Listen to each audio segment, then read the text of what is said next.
મારું નામ સરોજ અમરીશ કુમાર શાહ, રહેવાસી નડિયાદ. મારી ઉંમર 66 વર્ષ.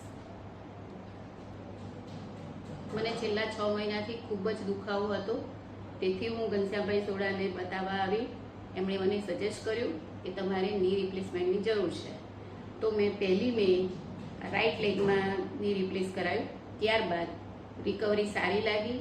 તેથી 12મી મે મેં લેફ્ટ લેગમાં ની રિપ્લેસ કરાવી.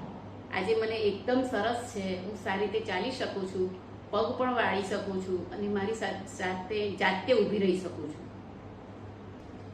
મેં પહેલા પગના ઓપરેશન કરાયા પછી 12 દિવસમાં મને વધારે સારું લાગ્યું, એટલે મેં સરને એપોઇન્ટ કર્યા અને સરને કહ્યું કે મને બીજા પગે ઓપરેશન કરાવવું છે. 12 દિવસના અંતે મેં બીજા પગનું પણ ઓપરેશન કરાવી દીધું, જે મને અત્યારે ખૂબ જ સરસ છે. હું બતાવવા આવી. સરે મને સજેસ્ટ કર્યું ત્યારે મને થોડી ઘણી બીક હતી કે ઓપરેશન કેવી રીતે થશે, શું થશે, પણ ઓપરેશન એટલું સરળતાથી થઈ ગયું કે એની મને કંઈ ખબર જ ના પડી. અને અત્યારે મને બંને પગને થઈને 28 દિવસ પૂરા થાય છે, પણ હું એટલું સરસ રીતે ચાલી શકું છું. એનો આભાર ઘનશ્યામભાઈ સોઢાને આપું છું.